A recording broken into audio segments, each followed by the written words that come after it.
Butterflies return someday. In the Bible, there is a parable about two sons. It's Matthew 21 verses 28 through 32, and I'm not going to read it. I'm simply going to tell you that a man had two sons, and one son says he will go work in the vineyard, but he does not go. The other son says he will not go. I'm not going to go work, but later he does go. And the lesson is simple. The one who did the work was actually the one who went, not the one who sounded agreeable in the beginning, not the one who had the better speech, not the one who knew how to look obedient in public. It was the one who actually went and did the work. And so this is where we are with women and girls' safety. We don't need another room full of people saying we care. We don't need another endless debate that's dressed up as wisdom. We don't need people living in the gray area. And I mean living in the gray area. What do I mean? People who are like, well, what about this? What about that? Have you thought about this? Because the gray area gives them a place to hide out from a decision, from an ultimate outcome. From the outcome that we want, women and girls safe. We need the work done. If we want women safe, then we make women safe. If we want girls protected, then we protect girls. If we want boundaries honored, then we honor boundaries. If we want fewer women punished for defending themselves, then we stop abandoning women all the way up until survival becomes their last option. Like that's the only thing she had left. And this is not complicated in the way people pretend it's complicated. It is uncomfortable work. It always has been. It always will be. That's never going to change. Some people, though, keep returning to the gray area because the gray area slows the work down. It impedes the progress. It keeps women on the defense, on the ropes. Women explaining. It keeps girls waiting and explaining. It keeps survivors proving. It keeps institutions untouched for another 5, 10, 15, 20 years. It keeps harmful people comfortable. That's what that gray zone does. Harmful people get to stay nice and cozy.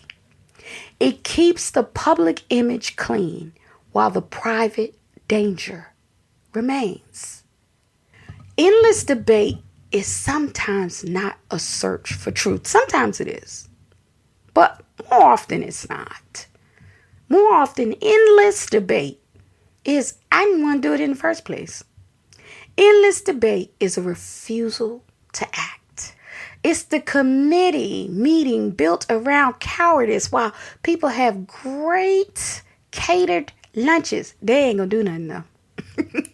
Sometimes it's a way of saying we do not want to protect women and girls. We can't say that for legal reasons. But we also do not want to be honest enough to say that we might get sued. We might look bad. We might lose our jobs.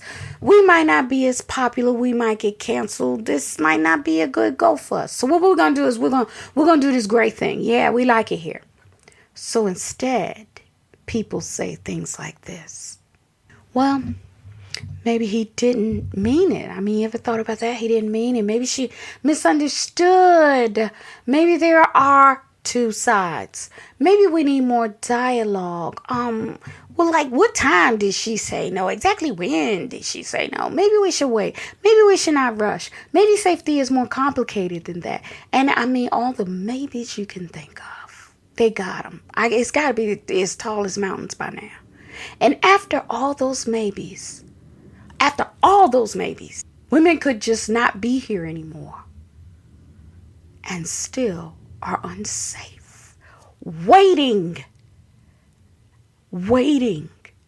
This kind of work, you meet too many women waiting, hanging on to maybes.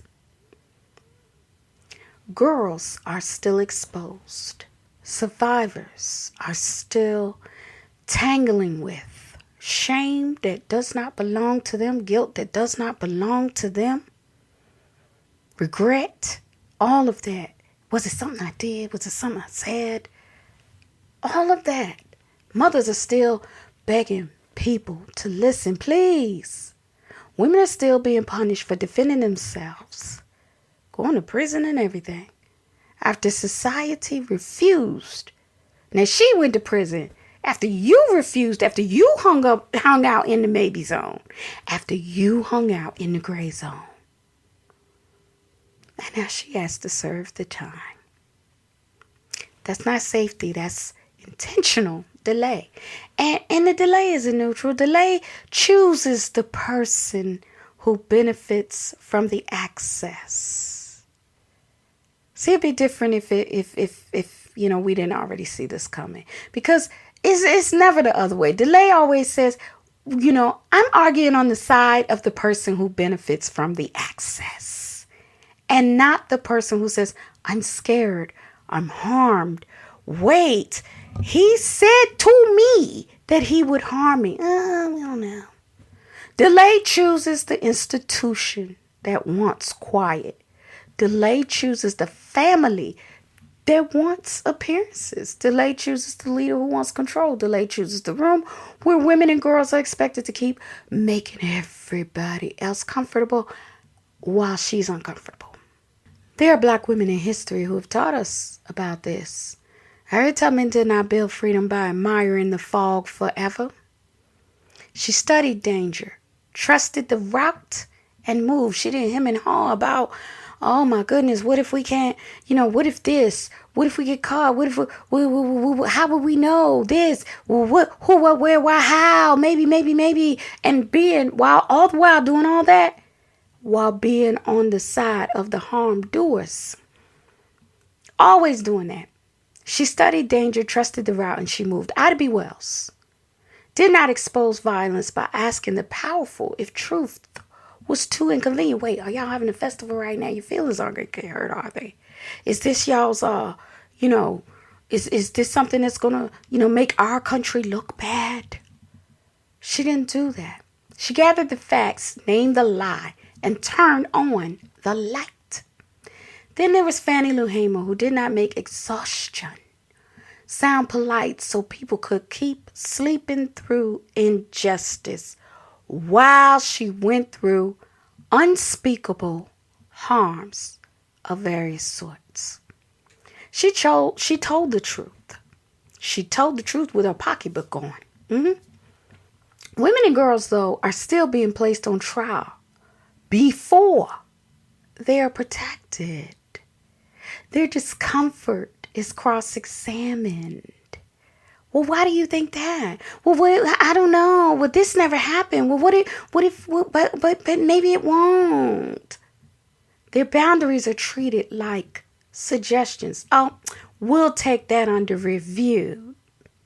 Their intuition is treated like a rumor.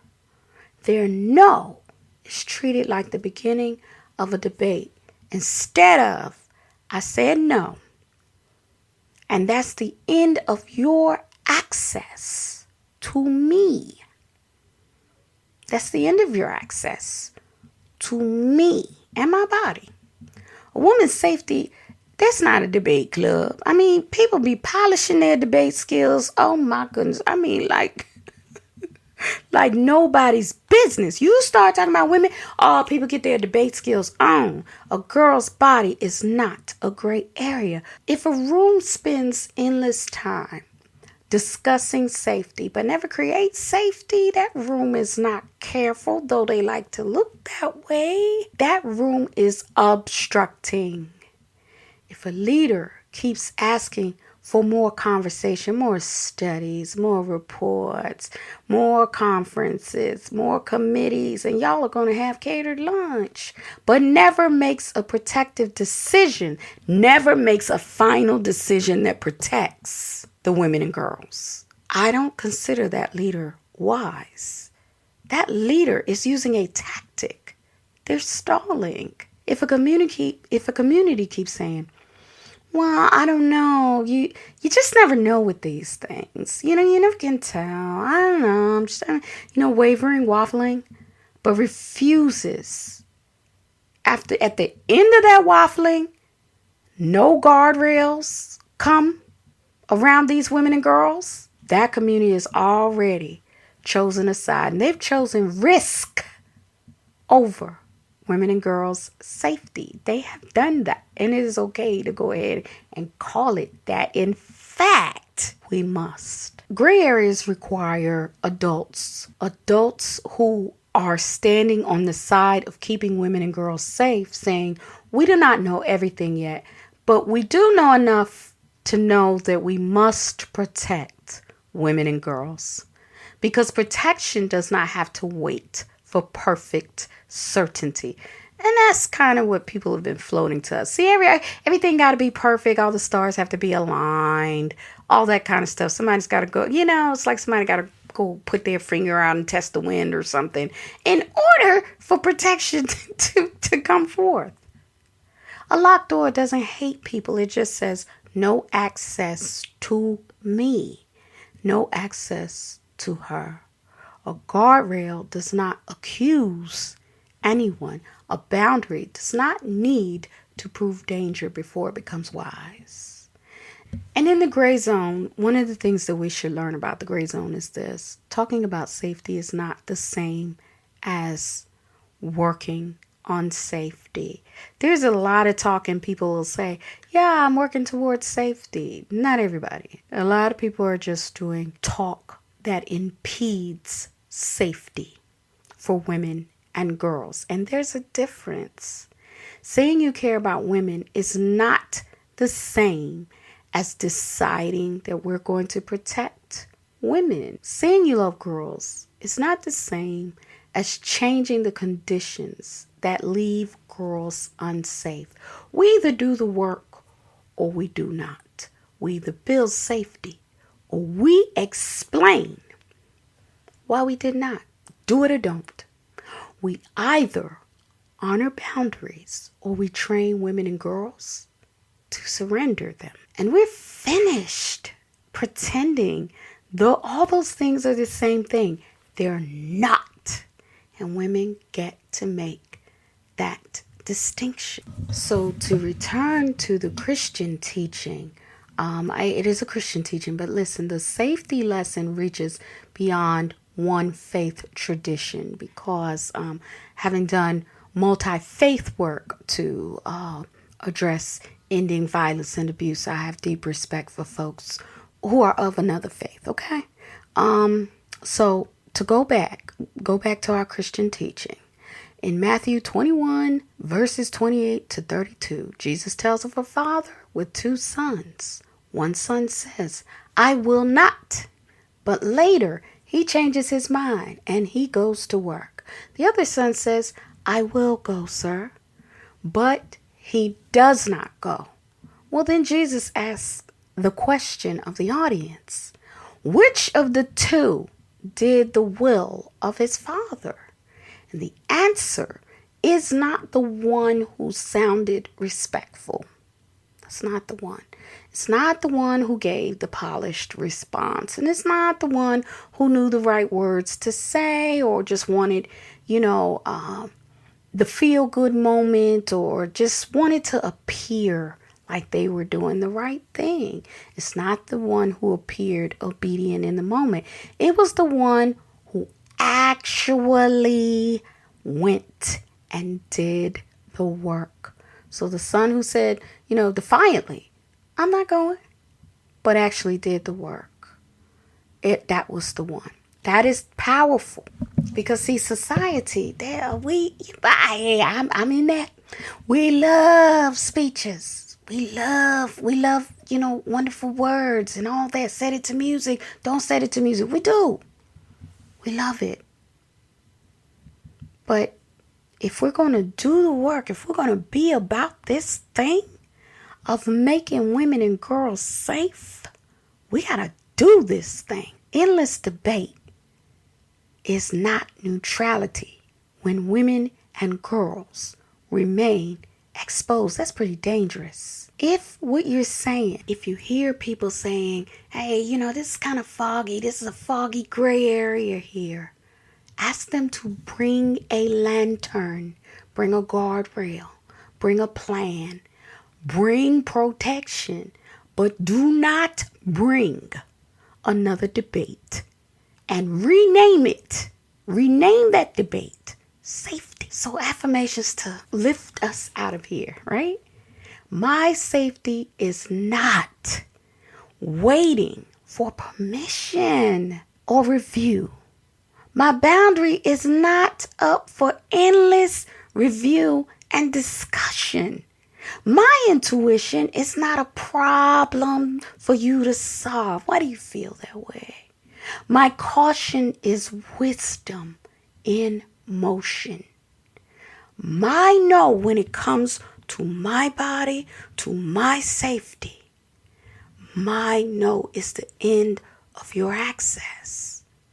We have to make that so.